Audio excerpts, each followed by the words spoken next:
بسم اللہ الرحمن الرحیم۔ السلام علیکم۔ آج میں آپ کو حضور پاک صلی اللہ علیہ وآلہ وسلم کی زندگی کے کچھ واقعات سنانے والی ہوں۔ ویڈیو شروع کرنے سے پہلے میری آپ سے درخواست ہے کہ میرے یوٹیوب چینل کو سبسکرائب کر دیجئے، بیل آئیکن پریس کر دیجئے۔ جیسا کہ ہم سب جانتے ہیں کہ سرور کائنات آقائے دو جہان حضرت محمد صلی اللہ علیہ وآلہ وسلم کی زندگی تمام تر انسانیت کے لیے کامل نمونہ ہے۔ حضرت محمد صلی اللہ علیہ وآلہ وسلم نبوت سے پہلے بھی نہایت ہی صادق اور امین تھے۔ اسی وجہ سے آپ کا لقب پورے مکہ میں صادق اور امین کے نام سے مشہور تھا۔ صادق کے معنی ہے سچا اور امین کے معنی ہے امانت دار۔ کفار مکہ آپ صلی اللہ علیہ وآلہ وسلم کے جانی دشمن تھے، اس کے باوجود بھی وہ اپنی ساری امانتیں آپ صلی اللہ علیہ وآلہ وسلم کے پاس رکھواتے۔ غزوہ حنین میں جب اسلامی لشکر دشمنوں کے نرغے میں آ گیا تو اس وقت بھی حضرت محمد صلی اللہ علیہ وآلہ وسلم پریشان نہیں ہوئے۔ آپ صلی اللہ علیہ وآلہ وسلم پر گھبراہٹ کے بالکل آثار نہ تھے۔ آپ صلی اللہ علیہ وآلہ وسلم پوری استقامت کے ساتھ دشمن کے مقابلے میں کھڑے یہ فرما رہے تھے، میں نبی برحق ہوں، اس میں کوئی جھوٹ نہیں، میں عبد المطلب جیسے سردار کا بیٹا ہوں۔ آپ صلی اللہ علیہ وآلہ وسلم کے صبر و استقامت کا یہ عالم تھا کہ جب آپ صلی اللہ علیہ وآلہ وسلم نماز پڑھنے کے لیے جا رہے تھے تب ایک عورت ہر روز آپ صلی اللہ علیہ وآلہ وسلم کے اوپر کوڑا پھینکا کرتی تھی۔ آپ صلی اللہ علیہ وآلہ وسلم کبھی بھی اس عورت کو کچھ نہیں کہا کرتے تھے بلکہ خاموشی سے وہاں سے گزر جایا کرتے تھے۔ ایک روز جب آپ صلی اللہ علیہ وآلہ وسلم نماز پڑھنے کے لیے جا رہے تھے اور اس عورت نے آ کر کوڑا نہیں پھینکا تو اس پر حضور اکرم خاتم النبیین حضرت محمد صلی اللہ علیہ وآلہ وسلم پریشان ہو گئے۔ آپ صلی اللہ علیہ وآلہ وسلم اس کے گھر گئے تو دیکھا کہ وہ عورت بیمار ہے۔ آپ صلی اللہ علیہ وآلہ وسلم نے اس عورت کی تیمارداری کی۔ آپ صلی اللہ علیہ وآلہ وسلم کا یہ حسن سلوک دیکھ کر وہ عورت اسی وقت ایمان لے آئی۔ حضور اکرم صلی اللہ علیہ وآلہ وسلم نہ صرف انسانوں سے بلکہ جانوروں سے بھی بہت محبت کرتے تھے۔ آپ صلی اللہ علیہ وآلہ وسلم کی زندگی سے ہی ایک واقعہ یہ ہے کہ ایک دفعہ ایک صحابی رضی اللہ عنہ نے ایک پرندے کا بچہ اٹھا لیا جس کی وجہ سے وہ پرندہ بہت ہی بے چین ہو گیا۔ جب رسول پاک صلی اللہ علیہ وآلہ وسلم نے اس پرندے کی بے چینی کا عالم دیکھا تو فوراً صحابی رضی اللہ عنہ سے کہا کہ وہ اس پرندے کا بچہ اس کی جگہ پر واپس رکھ دے۔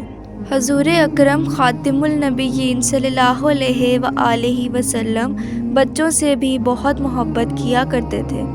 آپ صلی اللہ علیہ وآلہ وسلم جب بھی کوئی نیا پھل آتا تو سب سے پہلے بچوں کو لا کر دیتے۔ آپ صلی اللہ علیہ وآلہ وسلم یتیم بچوں کے والد تھے۔ حضور اکرم صلی اللہ علیہ وآلہ وسلم کی سچائی اور امانت داری پر بھروسہ کرتے ہوئے ہی حضرت خدیجہ رضی اللہ عنہا نے آپ صلی اللہ علیہ وآلہ وسلم کو اتنی بڑی کاروباری ذمہ داری سونپی اور اس ذمہ داری کو نبھانے میں حضور اکرم خاتم النبیین صلی اللہ علیہ وآلہ وسلم کامیاب بھی ہوئے۔ آپ صلی اللہ علیہ وآلہ وسلم کے حسن سلوک، ایمانداری، سچائی اور دیانت داری کی وجہ سے ہی ان سب سے متاثر ہو کر حضرت خدیجہ رضی اللہ عنہا نے آپ صلی اللہ علیہ وآلہ وسلم سے شادی کی۔ حضور اکرم خاتم النبیین صلی اللہ علیہ وآلہ وسلم کی ذات تمام تر خوبیوں کا مجموعہ تھی۔ حضور اکرم صلی اللہ علیہ وآلہ وسلم بڑوں کے ساتھ احترام سے، بچوں کے ساتھ شفقت سے اور عورتوں کے ساتھ عزت و احترام سے پیش آیا کرتے تھے۔ حضور اکرم خاتم النبیین صلی اللہ علیہ وآلہ وسلم اپنا زیادہ تر وقت تنہائی اور اللہ تعالیٰ کی عبادت کرنے میں گزارا کرتے تھے۔ اللہ تعالیٰ نے اپنے محبوب خاتم النبیین سردار الانبیاء صلی اللہ علیہ وآلہ وسلم کو بہت سے معجزات سے بھی نوازا تھا۔ آپ صلی اللہ علیہ وآلہ وسلم کی انگلی کے اشارے سے چاند 2 ٹکڑے ہو گیا۔ آپ صلی اللہ علیہ وآلہ وسلم کے حکم سے پتھر کلمہ پڑھنا شروع کر دیتے تھے۔ آپ صلی اللہ علیہ وآلہ وسلم کے حکم سے درخت اپنی جگہ سے ہل کر باتیں کرنا شروع کر دیتے تھے۔ حضور اکرم خاتم النبیین صلی اللہ علیہ وآلہ وسلم جب بھی 2 لوگوں کے درمیان فیصلہ فرماتے تو انصاف کے ساتھ فیصلہ فرماتے۔ ایک دفعہ قریش قبیلے کی ایک عورت چوری کے الزام میں پکڑی گئی۔ کیونکہ حضور اکرم صلی اللہ علیہ وآلہ وسلم نہایت ہی عدل کے ساتھ فیصلہ فرمایا کرتے تھے، اس لیے وہ لوگ اس عورت کو آپ صلی اللہ علیہ وآلہ وسلم کی خدمت اقدس میں لے آئے۔ آپ صلی اللہ علیہ وآلہ وسلم نے جب اس معاملے کی تفتیش کی تو معلوم ہوا کہ وہ عورت واقعی میں چور ہے۔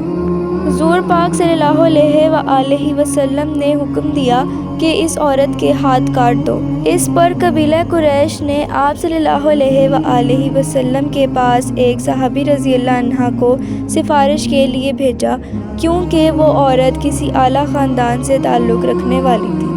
اس پر نبی کریم صلی اللہ علیہ وآلہ وسلم نے فرمایا، تم سے پہلے قومیں اسی وجہ سے تباہ و برباد ہوئیں کیونکہ ان میں جب کوئی بادشاہ چوری کرتا تو اسے معاف کر دیا جاتا، لیکن جب کوئی عام آدمی کوئی گناہ کرتا تو اسے سزا دی جاتی۔ خدا کی قسم اگر فاطمہ بنت محمد بھی چوری کرتی تو میں ان کے ہاتھ بھی کاٹ دیتا۔ آپ صلی اللہ علیہ وآلہ وسلم نہایت ہی سادہ زندگی گزارا کرتے تھے۔ آپ صلی اللہ علیہ وآلہ وسلم کے گھر میں اکثر چولہا نہیں جلا کرتا تھا۔ آپ صلی اللہ علیہ وآلہ وسلم فاقوں کی زندگی بھی گزارا کرتے تھے۔ آپ صلی اللہ علیہ وآلہ وسلم تمام لوگوں کے حقوق کا مکمل خیال رکھا کرتے تھے۔ آپ صلی اللہ علیہ وآلہ وسلم خود بھوکے سو جایا کرتے تھے، لیکن کبھی بھی ہمسایوں کو بھوکا سونے نہیں دیتے تھے۔ حضور اکرم صلی اللہ علیہ وآلہ وسلم صبر و استقلال کا پیکر تھے۔ غزوہ احد کے موقع پر کفار مکہ نے حضور صلی اللہ علیہ وآلہ وسلم پر بہت ظلم کیے، اور اتنے ظلم کیے کہ رسول پاک صلی اللہ علیہ وآلہ وسلم کے دندان مبارک شہید ہو گئے۔ اس موقع پر حضرت جبرائیل علیہ السلام رسول پاک صلی اللہ علیہ وآلہ وسلم کے پاس آئے اور ان سے کہا کہ آپ ان لوگوں کے لیے بد دعا کریں، خدا تعالیٰ ان لوگوں کو نیست و نابود کر دے گا۔ اس موقع پر بھی رسول پاک صلی اللہ علیہ وآلہ وسلم نے ان لوگوں کے لیے بد دعا نہ کی۔ رسول پاک صلی اللہ علیہ وآلہ وسلم نے فرمایا کہ اللہ تعالیٰ ان لوگوں کو ہدایت دے گا۔ خاتم النبیین حضرت محمد صلی اللہ علیہ وآلہ وسلم ہمیشہ عفو درگزر سے کام لیا کرتے تھے۔ آپ صلی اللہ علیہ وآلہ وسلم پر کفار مکہ نے بہت ہی ظلم کیے، اس کے باوجود بھی حضرت محمد صلی اللہ علیہ وآلہ وسلم نے کبھی بھی ان لوگوں کا برا نہیں چاہا اور نہ ہی کبھی ان لوگوں کے لیے بد دعا کی۔ حضور اکرم خاتم النبیین صلی اللہ علیہ وآلہ وسلم نہایت ہی سخی تھے۔ آپ صلی اللہ علیہ وآلہ وسلم بہت ایثار کیا کرتے تھے۔ حضرت انس رضی اللہ عنہ فرماتے ہیں کہ نبی کریم صلی اللہ علیہ وآلہ وسلم سے جو کچھ مانگا جاتا آپ صلی اللہ علیہ وآلہ وسلم عطا فرما دیتے۔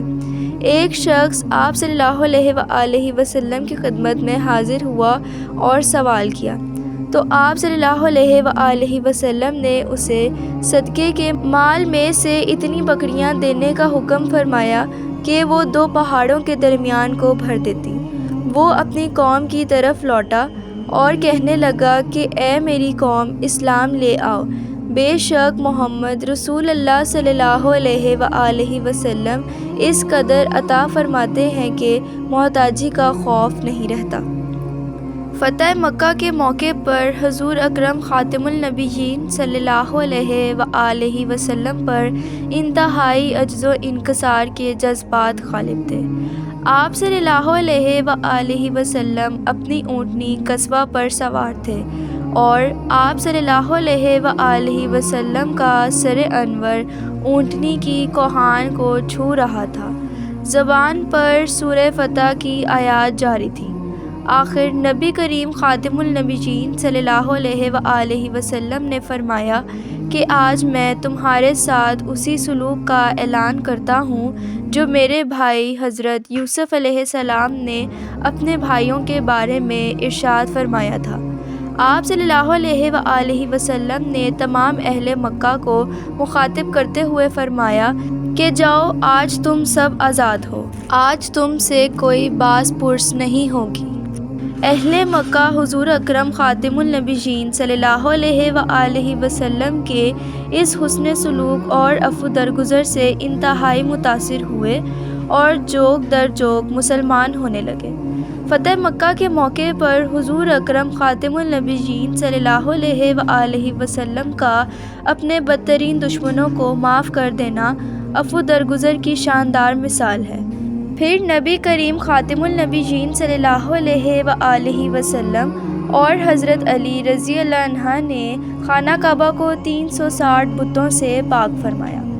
آپ صلی اللہ علیہ وآلہ وسلم نے ایک لکڑی پکڑی ہوئی تھی جس سے بتوں کو گراتے جاتے تھے اور اس آیت کی تلاوت فرما رہے تھے: حق آ گیا اور باطل مٹ گیا، بے شک باطل مٹنے ہی والا تھا۔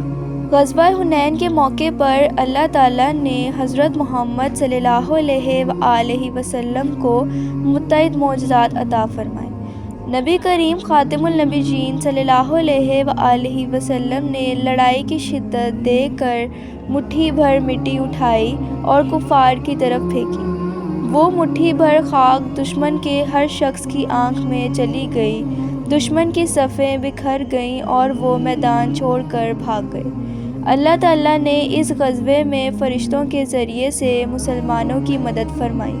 غزوہ حنین میں حضرت ابو طلحہ انصاری رضی اللہ عنہ نے تنہا 30 مشرکوں کو قتل کیا، جبکہ مرنے والے کفار کی کل تعداد 300 سے زائد تھی۔ اس غزوہ میں 4 مسلمان شہید ہوئے۔ غزوہ حنین میں اللہ تعالیٰ نے اہل اسلام کو بے شمار مال غنیمت عطا فرمایا۔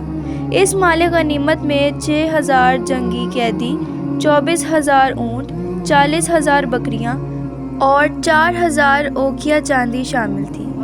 نبی کریم خاتم النبیین صلی اللہ علیہ وآلہ وسلم نے مال غنیمت فوراً تقسیم نہیں کیا، بلکہ 2 ہفتے تک انتظار فرمایا تھا کہ شاید بنو حوازن اسلام قبول کر لیں اور مال غنیمت ان کو واپس کر دیا جائے، لیکن ایسا نہ ہوا تو آپ صلی اللہ علیہ وآلہ وسلم نے مال غنیمت تقسیم فرما دیا۔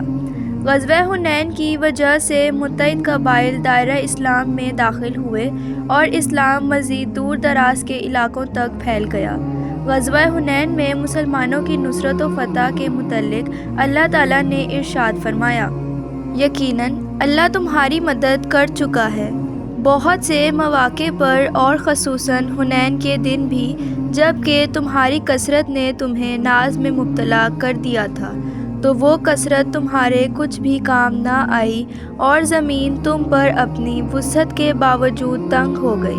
پھر تم نے پیٹھ پھیر کر میدان سے رخ موڑ لیا۔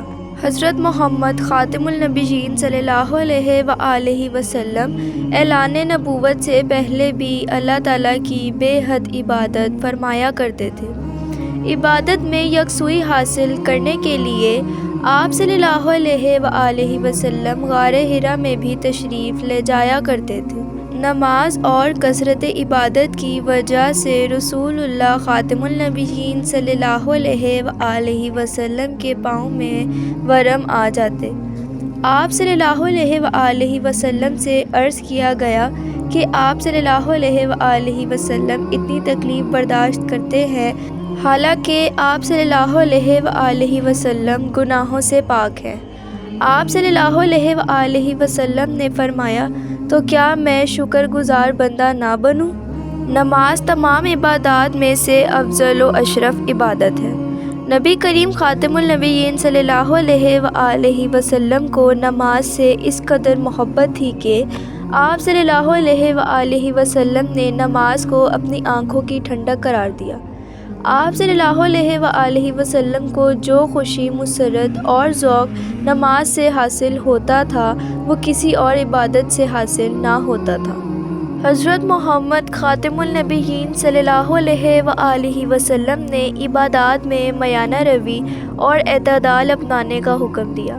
ایک صحابی رضی اللہ عنہ نے بیان کیا کہ نبی کریم خاتم النبیین صلی اللہ علیہ وآلہ وسلم میرے پاس تشریف لائے اور فرمایا، کیا یہ خبر صحیح ہے کہ تم رات بھر عبادت کرتے ہو اور دن میں روزے رکھتے ہو؟ میں نے عرض کیا، جی ہاں، یہ صحیح ہے۔ آپ صلی اللہ علیہ وآلہ وسلم نے فرمایا، ایسا نہ کرو، عبادت بھی کرو اور آرام بھی، روزے بھی رکھو اور کھاؤ پیو بھی، کیونکہ تمہارے جسم کا بھی تم پر حق ہے، آنکھوں کا بھی تم پر حق ہے، تم سے ملاقات کے لیے آنے والوں کا بھی تم پر حق ہے، بیوی کا بھی تم پر حق ہے۔ اللہ تعالیٰ نے قرآن مجید میں حضور اکرم خاتم النبیین صلی اللہ علیہ وآلہ وسلم کی صفات بیان فرمائی ہیں۔ اللہ تعالیٰ نے آپ صلی اللہ علیہ وآلہ وسلم کو شاہد یعنی گواہی دینے والا، مبشر یعنی خوشخبری سنانے والا اور نذیر ڈر سنانے والا بنا کر بھیجا ہے۔ حضرت محمد خاتم النبیین صلی اللہ علیہ وآلہ وسلم اللہ تعالیٰ کی وحدانیت اور سچے دین کے گواہ ہیں، اور مبشر کے معنی خوشخبری دینے والے یعنی اہل ایمان کو اچھے اعمال اور اطاعت و فرما برداری کی بدولت اچھے انجام یعنی جنت کی خوشخبری سنانے والے ہیں۔ نذیر کے معنی ڈر سنانے والے کے ہیں، یعنی آپ صلی اللہ علیہ وآلہ وسلم کفار و مشرکین کو ان کے کفر کے برے انجام یعنی جہنم کی وعید سنانے والے ہیں۔ قرآن مجید میں حضور اکرم خاتم النبیین صلی اللہ علیہ وآلہ وسلم کو سراج منیر یعنی روشن چراغ کہا گیا ہے، یعنی نبی کریم صلی اللہ علیہ وآلہ وسلم علم و حکمت کے نور سے منور ہیں اور لوگوں کو بھی کفر کی تاریکیوں سے نکال کر صراط مستقیم کی طرف لانے والے ہیں۔